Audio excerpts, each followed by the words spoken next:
को पटना के पावन धरती अन्नपूर्णा भवन में हमके आवे के मौका मिलल अपने चाचा आर.के. सिन्हा जी के यहाँ और बड़े भैया ऋतुराज सिन्हा जी के यहाँ। ये मेरा सौभाग्य है। होली मिलन समारोह में हम सब कलाकार यहाँ एकत्रित भइल बानी जा। अब मैं तो शुरू से यही बोलते आया हूं कि जो सामने दिख रहे हैं हमारे भगवान हैं आप लोग। सबके पैर छू के प्रणाम करता ही पवनवा तनी ताली बजा के आशीर्वाद देता जाओ।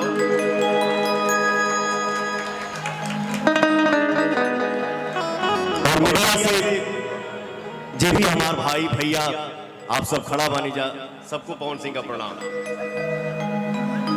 क्योंकि आप ही जो है जो सबको दिखाते हैं पूरी दुनिया को।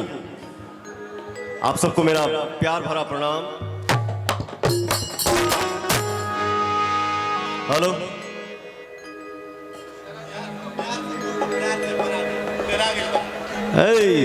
हेलो चाचा डिस्टर्ब मत करो यार। मनोज भैया तू खड़ा हो बाटा, इतना टाइम लगी तो के क्या कीजिएगा, ये भी बूढ़ा हो गया है मनोज। हेलो हेलो डीले दीजिए, बहुत सदा लग रहा है, डीले दीजिए। क्या Manoj? Hello hello hello hello hello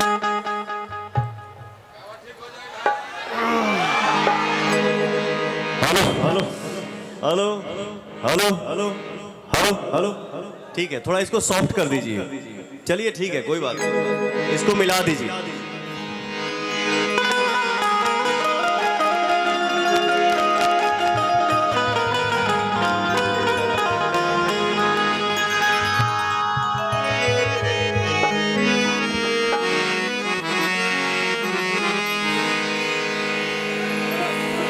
सबसे पहले स्वर के दाता विद्या दायिनी माई सरस्वती है। सबसे पहले माई के वंदना बा। गीत संगीत के अंदर अगर कहीं गलती हो जाए तो अपन बेटा अपन भाई समझ के माफ कर दिया जाए। बस ये गाना के बाद तब हम उठे करब नचबो करब, आप सबके भी नचाई।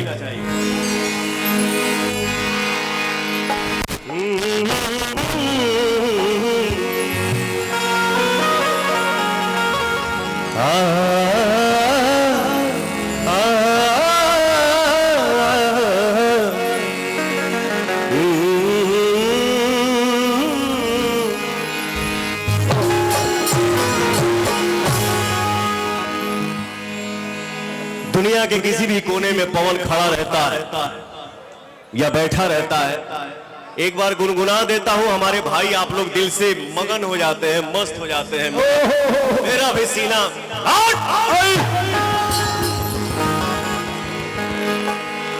सरदा भवानी राखो सभा बीच पानी। सरदा भवानी राखो सभा बीच पानी। दोनों हाथ जोड़ी पड़ी पैया हो मैया, अब बुधिया के हीन बनी दुखिया में दीन बनी। अना पूरा पढ़नी पढ़ैया मैया।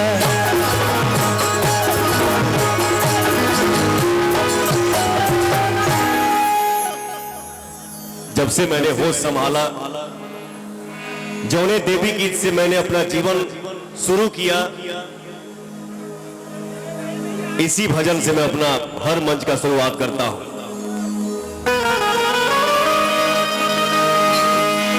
हर पानी असर में हो, पानी असर में हो, तनिया जाई तू, तनिया जाई तू।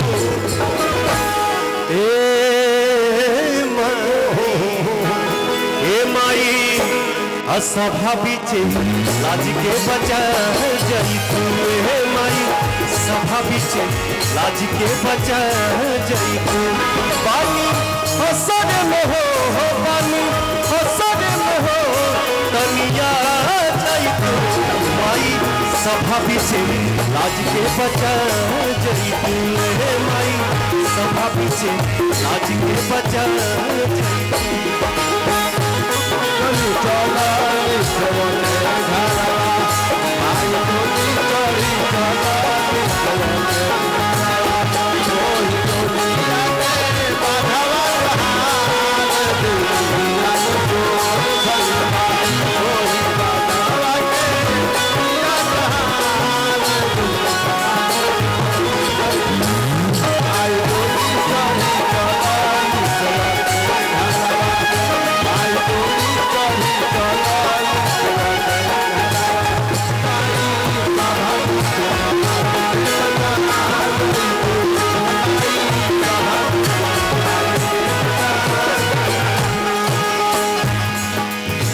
भैया थोड़ा लेवल बढ़ा दो दुनिया बनावे वाली तू ही हो माई तू ही हो माई हो तू ही हो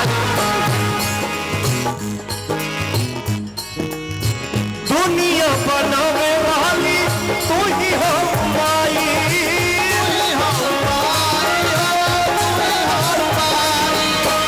दर दर घूम आई अब कहाँ जाए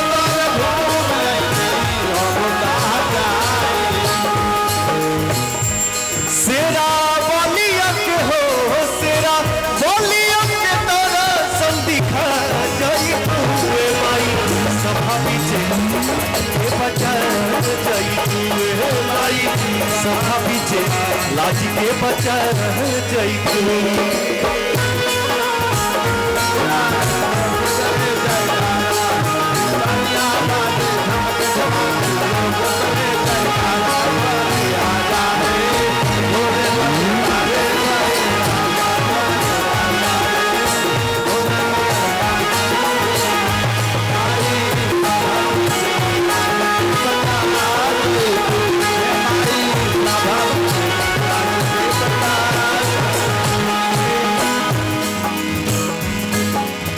सती सुर सती पार्वती महाकाली महाकाली पार्वती महाकाली सती सुर सती पार्वती महाकाली महाकाली पार्वती महाकाली लक्ष्मी कहलू तो कहलू से देवरानी लक्ष्मी कहलू तो कहलू से देवरानी आके स्वर में तू हो आके स्वर में पवन के समा जाई तू माई सभा पीछे लाज के बचा जाई तू माई सभा पीछे लाज के बचा जाई तू माई सभा पीछे लाज के बचा जाई तू माई सभा पीछे लाज के बचा जाई तू सभा पीछे आज के बचा वाह जी वाह।